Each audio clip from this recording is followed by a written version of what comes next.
Kejadian 47, kemudian pergilah Yusuf memberitahukan kepada Firaun, "Ayahku dan saudara-saudaraku beserta kambing dombanya, lembu sapinya, dan segala miliknya telah datang dari tanah Kanaan, dan sekarang mereka ada di tanah Goshen." Dari antara saudara-saudaranya itu dibawanya lah 5 orang menghadap Firaun. Firaun bertanya kepada saudara-saudara Yusuf itu, "Apakah pekerjaanmu?" Jawab mereka kepada Firaun, "Hamba-hambamu ini gembala domba, baik kami maupun nenek moyang kami." Lagi kata mereka kepada Firaun, "Kami datang untuk tinggal di negeri ini sebagai orang asing, sebab tidak ada lagi padang rumput untuk kumpul ternak hamba-hambamu ini. Karena hebat kelaparan itu di tanah Kanaan, maka sekarang izinkanlah hamba-hambamu ini menetap di tanah Goshen." Lalu berkatalah Firaun kepada Yusuf, "Ayahmu dan saudara-saudaramu telah datang kepadamu. Tanah Mesir ini terbuka untukmu. Tunjukkanlah kepada ayahmu dan kepada saudara-saudaramu tempat menetap di tempat yang terbaik di negeri ini. Biarlah mereka diam di tanah Goshen. Dan jika engkau tahu di antara mereka orang-orang yang tangkas, tempatkanlah mereka menjadi pengawas ternakku." Yusuf membawa juga Yakub, ayahnya, menghadap Firaun. Lalu Yakub memohonkan berkat bagi Firaun. Kemudian bertanyalah Firaun kepada Yakub, "Sudah berapa tahun umurmu?" Jawab Yakub kepada Firaun, "Tahun-tahun pengembaraanku sebagai orang asing berjumlah 130 tahun. Tahun-tahun hidupku itu sedikit saja dan buruk adanya, tetapi maaf, tidak mencapai umur nenek moyangku. Ini jumlah tahun mereka mengembara sebagai orang asing."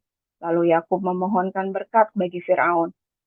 Sesudah itu keluarlah ia dari depan Firaun.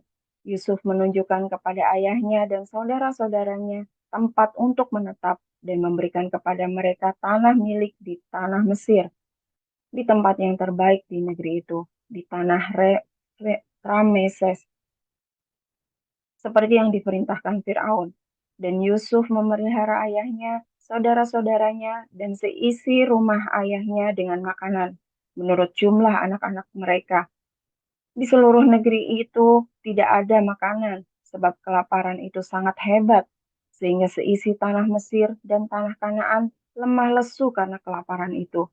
Maka Yusuf mengumpulkan segala uang yang terdapat di tanah Mesir dan di tanah Kanaan, yakni uang pembayar gandum yang dibeli mereka.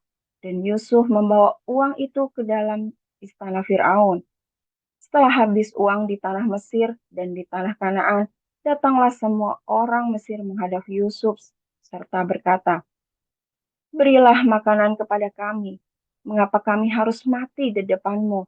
Sebab tidak ada lagi uang."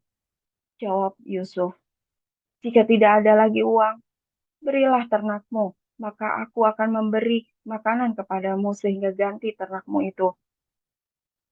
Lalu mereka membawa ternaknya kepada Yusuf dan Yusuf memberi makanan kepada mereka ganti kuda, kumpulan kambing domba, dan kumpulan lembu sapi dan keledainya.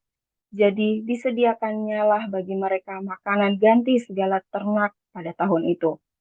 Setelah lewat tahun itu, datanglah mereka kepadanya pada tahun yang kedua, serta berkata kepadanya, "Tidak usah kami sembunyikan kepada tuanku, bahwa setelah uang kami habis dan setelah kumpulan ternak kami menjadi milik tuanku, tidak ada lagi yang tinggal yang dapat kami serahkan kepada tuanku selain badan kami dan tanah kami. Mengapa kami harus mati di depan matamu, baik kami maupun tanah kami? Berilah kami dan tanah kami sebagai ganti makanan, maka kami dan tanah kami akan menjadi hamba kepada Firaun.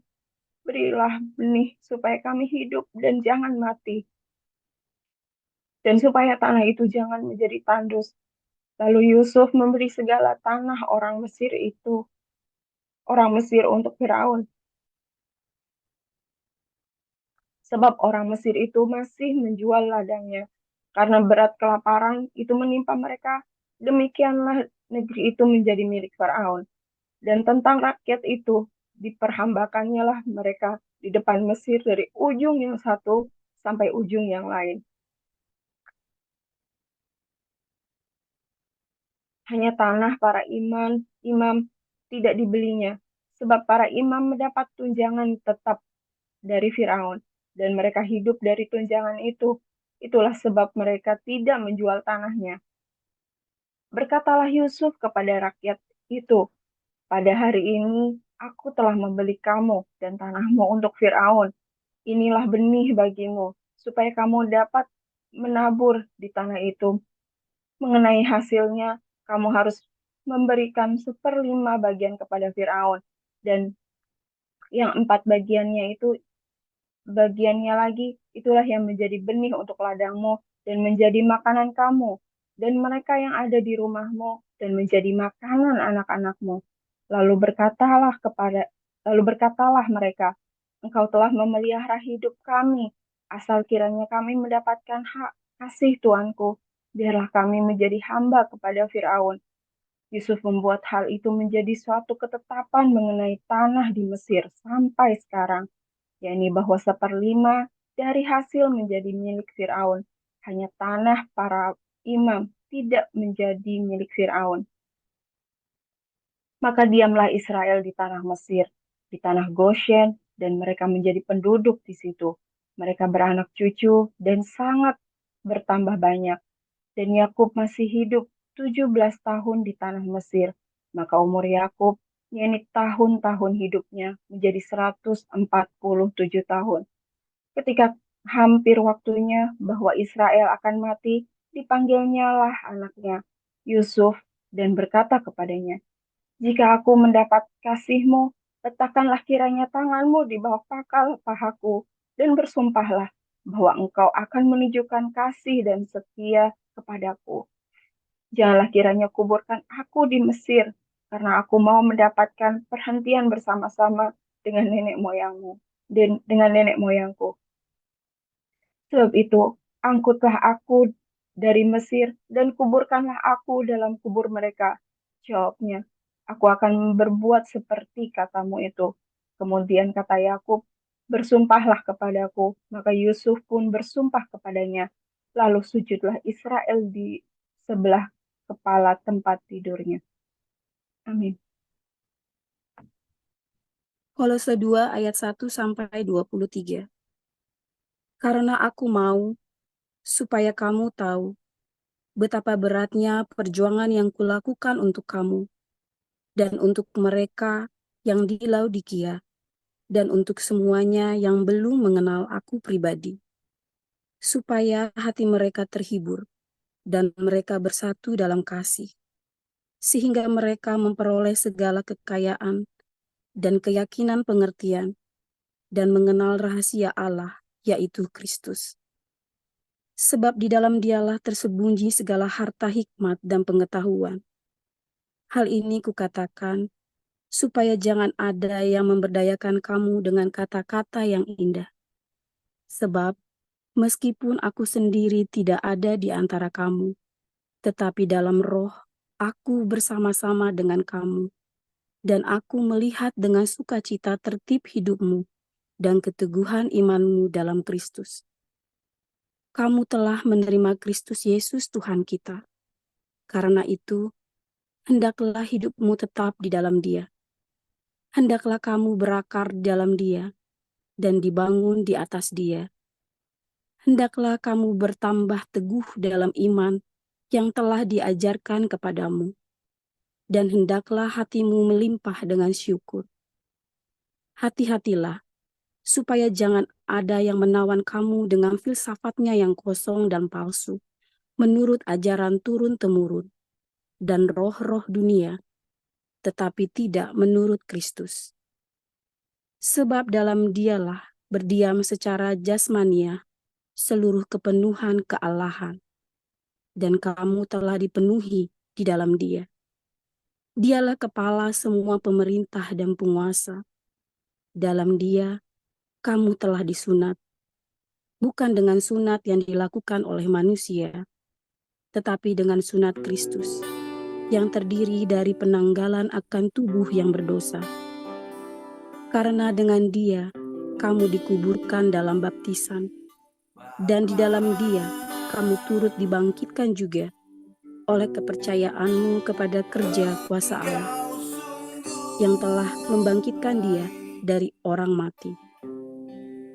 Kamu juga, meskipun dahulu mati oleh pelanggaranmu dan oleh karena tidak disunat secara lahiriah, telah dihidupkan Allah bersama-sama dengan Dia, sesudah Ia mengampuni segala pelanggaran kita, dengan menghapuskan surat hutang yang oleh ketentuan-ketentuan hukum mendakwa dan mengancam kita, dan itu ditiadakannya dengan memakukannya pada kayu salib.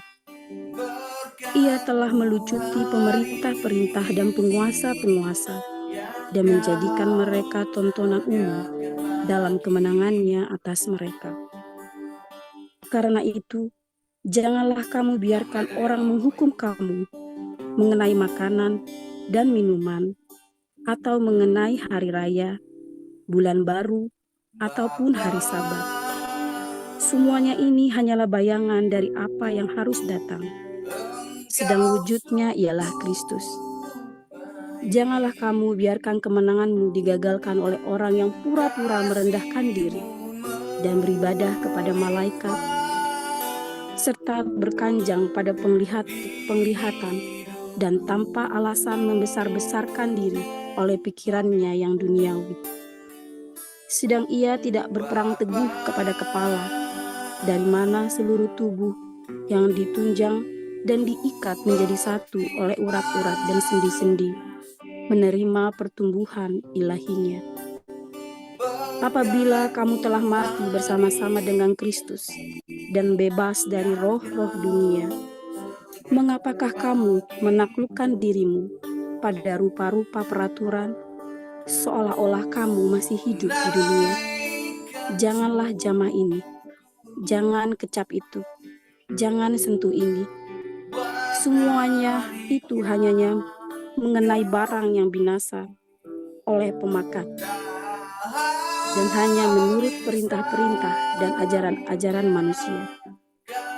Peraturan-peraturan ini, walaupun nampaknya penuh hikmat dengan ibadah buatan sendiri, seperti merendahkan diri, menyiksa diri, tidak ada gunanya selain untuk memuaskan hidup duniawi.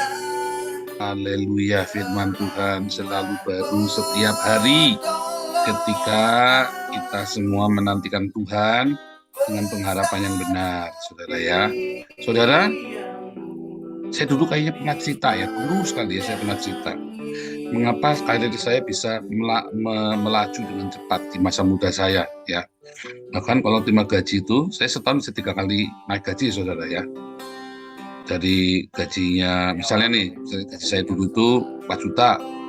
Maka dalam setahun itu, saya bisa langsung jadi 8 juta sampai 9 juta. Nanti kalau saya pindah lagi, kerja, gaji saya 10 juta, bisa tiba-tiba gaji saya bisa jadi 12-15 juta, gitu saudara ya. Kuncinya cuma satu, saudara. Lakukan yang orang lain nggak mau lakukan. Ya, maksudnya bukan berarti yang kriminal ya, tapi misalnya ini contoh ya, contoh. Waktu saya pertama kali saya bekerja, saya hanya seorang sales supervisor ya, karena kan saya lulusan dari agroteknologi, saya jadi sales supervisor di Pulau Jawa, dari Merak sampai ke Banyuwangi, itu saya hafal, saudara. Saya nyetir itu hafal jalan-jalannya, pelosok-pelosoknya, karena tiap hari ya. Saya bukan nyalesin, tapi yang namanya supervisi ya. Saya bikin market intelligence, namanya kemarin Pak Tobi cerita intelligence, saya market intelligence, 8 market intelligence, profiling apa segala macam. Itu sudah dari zaman saya pertama kerja, itu kerjaan saya itu profiling customer, profiling daerah, yang luasnya berapa, penduduknya berapa, pertaniannya berapa, produknya apa saja. Wah, itu saya harus hafal itu, saudara ya, luar kepala itu. Pupuk yang dipakai mereknya apa, sumbernya dari mana, jualannya siapa, market itu dia siapa, musim ini nanamnya apa, hamanya apa, sampai kenal sama kelompok-kelompok tani itu saya kenal semua. Ya, nggak semua ya, saya harus masuk dari Merak ya, dari Merak itu di Pelabuhan Merak sampai ke Banyuwangi, saudara ya. Wah itu.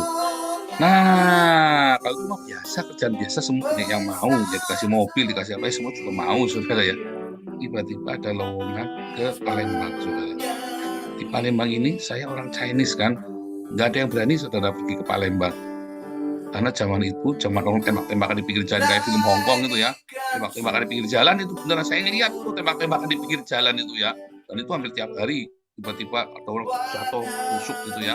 Wah itu mah enggak, di setiap sudut kota itu tulisannya tujah, bukan solusi, tujah itu tusuk itu ya, dendam, mengampuni, dia bilang ya, mengasihi sesama itu penting ya, mengampuni, mensejahterakan hidupmu dan sebagainya macam ya. Tapi kata tujah, saya pertama kali tahu kata Palembang tujah itu gara-gara spanduk, tujah, banyak sekali itu ya di sepanjang jalan itu. Kenapa pada takut, saudara? Pada takut pergi ke sana, apalagi dulu belum pabrik, masih gudang. Gudang kami di Sungai Gerong. Sungai Gerong, kalinya orang Palembang tahu tuh, itu rajin buang anak. Wah, pada nggak mau, saudara. Wah, semua pada nggak mau. Itu nggak ada orang sama sekali. Saya kudu mulai sebuah kantor, kru semua dari gudang, pasukannya semua ya, tukang talinya, ya, buru bongkar muatnya. Terus kalau ada kapal merapat, saya harus ini ya. Wah, itu urusannya macam-macam, ruwet sekali, saudara ya. Gajinya gaji itu belum dinaikkan, saudara. Dan dia nggak mau janji apa-apa. Ya udah saya berangkat. Oh, mau berangkat? Mau? Saya bilang. Nggak ada yang mau soalnya. Ya udah saya berangkat. Lo jauh ya, Palembang. Singkat cerita, karena tidak ada yang mau melakukan kerjaan itu sebenarnya nggak susah, saudara. Cuman ngeri, ya, cuman medeni. Singkat cerita, ya karena kerjaan nggak susah, ya gampang, ya pasti jadi kan. Yang penting saya jangan cari gara-gara di situ, ya kan? Nah, saya sudah siapin semua ya, pokoknya apa, saya ketemu sama baik, malah preman-preman di situ saya angkat jadi bapak saya, saudara ya. Bapak saya punya bapak angkat, itu semua tuh mafia-mafia semua, saudara ya, yang pembunuh bayaran segala macam, jadi ayah angkat saya itu. Wah beneran, saudara ya, saya kalau datang dulu masih culun gitu ya, umur berapa ya, 30 pokoknya ya. Saya kalau datang ke sana, kalau datang ke rumahnya, saya sungkem sama ibu bapak itu, saudara. Wah seneng mereka, wah saya punya anak angkat orang Tionghoa. Wah bangga sekali mereka sama saya, dipamer-pamerin, diarak-arak, saudara ya. Apalagi kalau siang saya jemput, misalnya mereka punya kantor yang mafia, punya kantor, saudara ya. Saya jemput siang-siang. Ayi, namanya Yayi, Yayi gitu ya, Yayi kita berangkat Yayi. Kita berangkat, kita ajak makan di restoran yang paling enak setiap siang, saudara. Gantian satu-satu semua saya usul. Gampang itu, kerjaan gampang banget itu, saudara ya. Aduh, nggak perlu sarjana itu. Ya kan, Anda hanya perlu rendah hati saja. Ya kan? Hanya perlu cium tangan saja. Susahnya apa cium tangan? Saya masih muda juga, nggak usah, saudara ya. Nah, kaget saya cium tangannya, saudara. Mereka kaget sekali. Wah, saya dielus-elus kepalanya semua, bangga sekali sama saya. Saya bilang, hafal PG-nya ya, hafal PG itu plat nomornya dihafal. Dia tuh anak buahnya panggil, hafal PG-nya ya. Mau dipanggil ya. Wah. Jadi ini mau kita galau nih, mau kita semua nih, dia bilang hafal PG-nya. Wah, saya kalau udah bikin begitu, wah ada dihafal semua, saudara ya. Nah, simpel ya kalau datang ke sana. Cium tangan, perkenalkan, hati kita ajak makan. Ya, mereka buat makan, tapi kalau yang ngajak makan saya, malah capung ya seneng, mereka bangga. Ya kan, orang Chinese lagi saya kan. Jarang waktu itu ya. Sesimpel itu, saudara. Lakukan yang orang lain tidak mau lakukan. Ya kan? Nah, karena saya sukses, jadi saya naik lipat-lipat itu, saudara. Bayangin itu bikin pabrik dari miliaran, dari yang full, tak terusin saya cuma nambah 60 juta saja. Board, jadi pabriknya, saudara. Wah, bos saya tuh senengnya minta ampun, saudara ya. Dicita-citain dari kantor pusat sampai ke cabang-cabang, dicita-citain semua, saudara, tentang saya. Ya kan? Wah, sampai lawan pun, kompetitor pun tahu saya, saudara. Oh, ini si Paul toh. Wah, iya. Oh, masih muda. Kamu umur berapa? Saya masih anak-anak, Pak, dia bilang. Wah, kompetitor kita itu umurnya udah 50 tahun, 60 tahun itu ya, itu ya. Wah, saya itu udah kayak anaknya dia. Kompetitor pun saya baik sama mereka, gitu ya. Nah, Singkat cerita, ya, saya dikasih ada tawaran kerja lebih pelosok lagi, saudara, di Dumai. Waduh, di Dumai ini paling banyak lagi serem, di Dumai. Kamu di Dumai makin mandi makin kotor badanmu, saudara. Anda yang tinggal di Dumai tahu tuh yang saya ngomong, makin mandi makin kotor. Gimana Anda jalan saja itu minyak semua, saudara, sepanjang jalan minyak bumi itu sampai di atas permukaan tanah. Makin mandi makin kotor. Kalau mau mandi itu ke hotel, atau kamu harus masuk di tempatnya si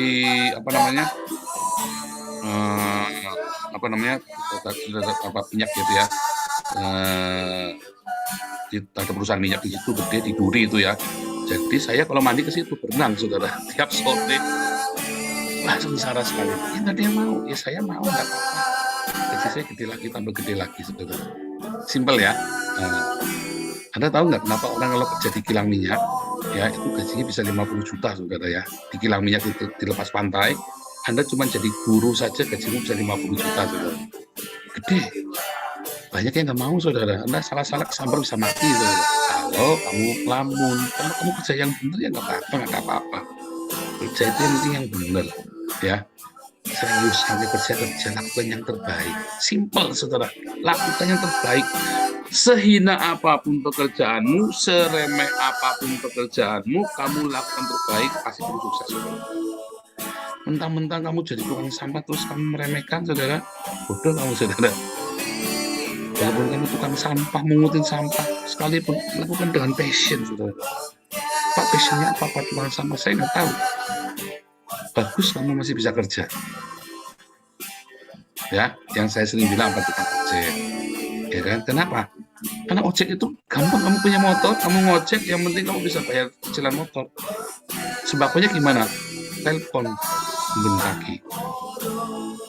Ya kan? Kamu ngojek, kamu kurang, telepon bun pagi. Kirim sembakonya. Yang penting kamu jangan ngojek dengan perut lapar, anak-anakmu lapar. Maka kamu setiap ngojek, beli bensin, pasti cukup buat bensin cicilan motor. Pasti cukup, nggak mungkin nggak cukup. Kakak saya cukup nge-grab, saudara ya. Cukup buat bensin cicilan mobil. Kakak saya nge-grab ya. Gajinya, kadang-kadang nggak nyampe 3 juta. Nggak nyampe, saudara ya. Tapi cukup tuh. Ya. Karena saya tuh tanggung jawab, makanya kalau dia itu suka, kalau misalnya ini ya, bos-bos datang itu, ya teman-temannya pasti nelponnya dia. Setirin aku, nyetirnya enak, saudara ya. Setirin aku. Nyetir ya, nyetir sampai ke Lombok, saudara ya. Nyetirin aku. Mesti diajak, saudara ya, kakak saya itu. Padahal sarjana ya, kakak saya itu sarjana ekonomi, saudara. Dia pernah jadi manajer sebuah perusahaan. Tapi karena waktu itu ada pemutusan hubungan kerja massal ya. Dia salah satu yang kena invasi, saudara ya. Perusahaannya bangkrut, tuh. Perusahaannya bangkrut. Setelah itu dia kerja serabutan ya, saudara ya. Kerjakan dengan sungguh-sungguh, saudara. Ini kalau ngomong-ngomong kakak saya ya, ada yang nuduh saya. Kenapa sih kamu nggak suruh kakakmu, nggak berani ya? Suruh kakakmu di yayasan. Ini saya kasih tahu Anda ya, kenapa saya tidak suruh kakak saya di yayasan. Nah, saya tuh maunya kakak saya yang jadi kepala yayasan, saudara. Maunya saya. Ya kan? Kakak saya itu gajinya nggak nyampe 3 juta, saudara. Kakak saya bulanannya, penghasilannya tidak nyampe 3 juta. Seharusnya kan kita punya yayasan kan, banyak kan. Salah satu kakak saya tak suruh pegang satu yayasan saja kan. Benar nggak? Tapi nggak boleh. Nggak etis, saudara ya. Begitu donatur tahu ada kakak saya di yayasan, donatur tidak akan kasih uang lagi, saudara. Itulah profesionalisme. Saya harus jaga kepercayaan orang.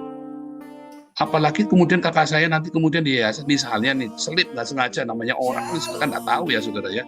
Walaupun kakak saya itu jujurnya jujur, minta ampun jujurnya, saya sampai jengkel sama dia ya.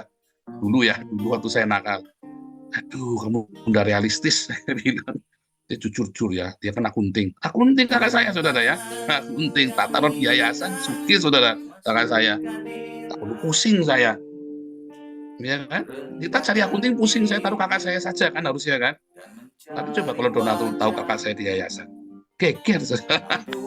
Ya, tapi kakak saya bilang, sabar Sani, aku nggak bisa rekrut kamu karena masalah profesionalisme. Pak Yuda, Pak Michael itu ya, rekrut kakak saya, kamu nyuruh aku wae. Saya bilang sama kakak saya, nggak boleh, jangan.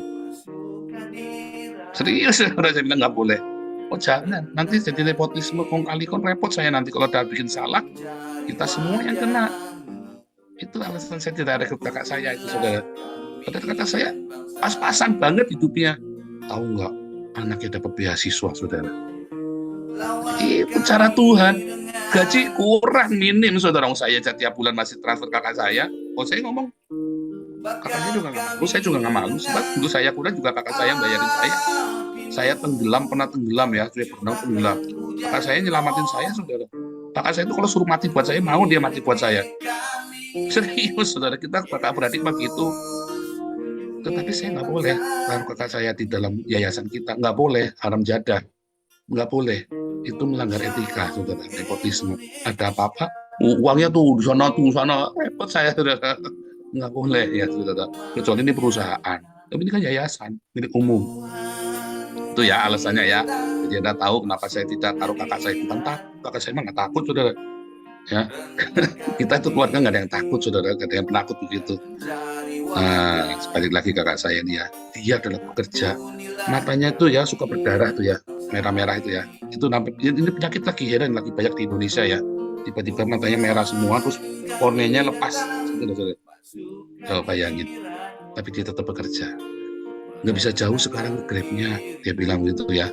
Nggak bisa jauh karena nanti kalau masih penting kelamaan pedes merah terus kayak mau lepas dan udah nggak boleh angkat-angkat. Padahal kalau nge-Grab kadang-kadang dia kudu ngangkatin barangnya yang punya yang penumpangnya itu kan nggak bisa. Jadi kalau udah bawa penumpang dia bilang minta maaf, batalin, dia bilang begitu. Jadi begitulah menurut saya. Tapi Tuhan memberkati, anaknya dapat beasiswa semua. Yang satu sudah lulus, saudara ya. Yang pertama, anak yang pertama. Itu yang kemarin saya ngamuk-ngamuk. Segaji 5 juta dikerja di Telkom. Keluar saya ngamuk, saudara. Kamu tadi gaji di mana segitu? Aduh, saya sampai pusing gitu ya. Nah, kamu tangguh sedikit, tahan 3 tahun, setelah 3 tahun baru kamu boleh keluar. Kamu nggak boleh tengah jalan putus ya, tapi namanya anak muda kadang-kadang masih cita-cita. Dia beruntung dan sekarang dia punya rumah tanpa harus mencicil ya. Ada berkat Tuhan yang luar biasa dari keluarga kami ya, saudara ya. Saya nggak kebagian ya, saya kasih mereka semua ya, saudara ya. Untuk saya kasih mereka semua karena mereka butuh. Kalau saya kan di sini rumah nggak perlu beli, saudara. Seumur hidup kita kontraknya, nggak bakal diusir. Iya kan, nggak bakal diusir. Kalau sampai nggak bisa bayar kontrakan, saya ngadu ke Kementerian, dibayari sama Kementerian. Ya kan, jadi kan saya nggak perlu kan. Jadi kasih kakak saya saja yang perlu. Jangan cicil-cicilan lah, kamu udah. Dan bersyukur ya, dua kakak saya sekarang mentah semua ya, sudah. Kita udah pusing. Jadi saya udah nggak pusing mikir kakak saya lagi, saudara. Ya, ya kalau cuma buat makan segala macam itu pastilah ya, namanya buat makan. Asal ada makanan dan pakaian cukup.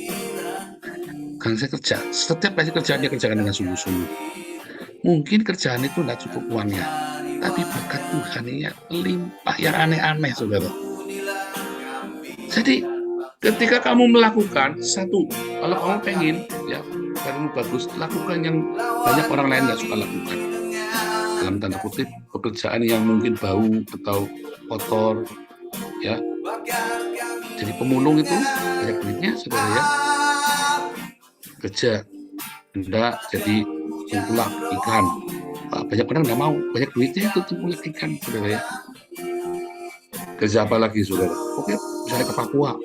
Banyak orang pada nggak mau ke Papua kan. Wah, Papua nih gini. Oh, banyak teman saya pergi ke Papua cuma 2 tahun kaya raya, saudara. Kenapa? Karena nggak bisa buang duit kan. Duitnya ngumpul semua. Kamu bisa toko besi, cuman Anda punya toko apa saja di sana, pasti ngumpul duitnya, saudara. Dan untungnya 40 lipat. Tapi banyak orang nggak mau lakukan kan. Nah, tetapi saya kan, ini kan cerita kamu yang mau nyari. Tapi kalau kamu sudah ditaruh di tempat yang nggak enak, selama itu jujur, selama itu tidak kriminal, tidak melanggar hukum, lakukan dengan sungguh hati, saudara. Seperti kamu lakukan buat Tuhan. Karena upahmu itu bukan dari manusia, upahmu itu dari surga. Saya selalu ingatkan Anda terus-menerus, dan saya selalu cerita yang nyata, rigil, fakta. Lakukan buat Tuhan, kamu akan melimpah, saudara. Kamu akan melimpah. Hidupmu akan diberkati Tuhan. Bukan karena kerjaan itu gajinya banyak, enggak. Ya, dulu pernah ya kita ceritanya Ibu Lucy nih. Ya, dulu kan pernah cerita di hari Minggu ya, Ibu Lucy ini kerjanya ya, dulu pernah ngomong ya, saya hanya pembantu rumah tangga tapi keliling dunia, saudara. Saya saja belum pernah pergi ke Inggris, Bu Lucy sudah pergi ke Inggris. Nah, itu saya. Tante saya cuma bidan, tapi sudah keliling dunia. Tempat saya juga belum pernah pergi, dia sudah pergi. Udah ke Tibet segala macam, saudara ya. Disayang sama orang. Tapi karena dia sungguh-sungguh mengerjakan untuk Tuhan, disayang sama Tuhan. Itu yang namanya favor of God, the favor of man. Dia mendapat perkenanan Tuhan, tapi juga mendapat perkenanan dari banyak orang. Kenapa? Karena dengan sungguh hati. Nggak mengeluh. Nggak pernah saya dengar tante saya mengeluh. Saya tidak pernah dengar, saudara ya. Kalau kakak saya masih sekali-kali mengeluh ya, kurang apa. Saya bilang sabar, berkat dari Tuhan. Tapi kakak saya punya ini sendiri ya, punya prinsip sendiri dalam hidupnya dia, karena dia jujur ya. Diberkati Tuhan, saudara ya. Gaji mah kurang, penghasilan mah kurang, tapi semua tercukupi. Anak-anaknya dapat beasiswa, saudara ya. Kan ajaib kan, bahagia kan, kita tenang kan. Apalagi yang mau dibutuhkan? Mau pengen beli Lamborghini, ya gundulmu peyang, saudara, Lamborghini. Ya jangan. Asal ada makanan dan pakaian cukuplah. Nanti hidup kamu bahagia. Setelah itu kerjalah dengan rajin, jujur. Rajin sama jujur nggak cukup. Kamu harus rendah hati. Rajin dan jujur itu nggak cukup, saudara. Nggak cukup. Kamu harus rendah hati. Nanti kamu akan berhasil hidupmu. Nanti kamu akan diberkati Tuhan. Dan paling penting selalu jaga hidupmu dalam kekudusan. Jangan jinah, jangan cabul. Nanti segala keberuntungan selalu datang padamu.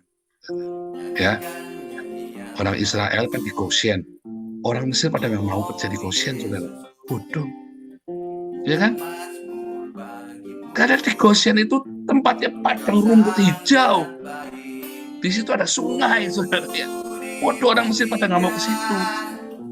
Karena orang Mesir maunya tinggal di kota yang gersang. Kotanya kan gersang itu Mesir itu ya.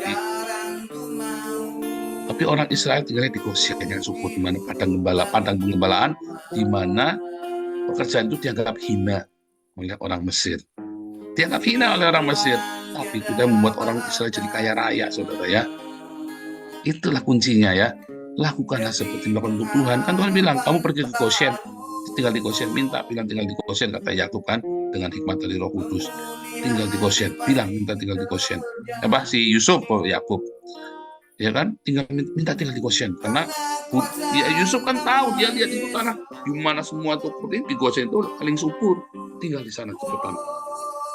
Tuhan memberkati mereka semua, ya, dan mereka melakukannya dengan sungguh hati, saudara ya, di dalam Tuhan. Kita juga begitu. Nanti kita bisa melihat banyak sekali peluang ketika kamu melakukannya dengan passion, dengan kesungguhan hati, saudara. Kamu tukang beca, kamu tukang ojek, kamu cuma pemulung, apapun kerjaanmu, supir angkot, apalagi kamu guru, apalagi kamu dosen, apalagi kamu pengusaha, jangan pernah kamu mengeluh dengan pekerjaanmu. Serius, jika kamu mengeluh dengan pekerjaanmu, iblis dengar, saudara. Bersyukurlah kalau kamu bekerja, bersyukurlah kamu punya pekerjaan. Sekalipun pekerjaan itu buat kamu tuh kurang baik, kerjakan dengan sungguh-sungguh. Kamu dapat favor of God, dapat favor of man, tiba-tiba Tuhan promosikan kamu. Tuhan Yesus memberkati.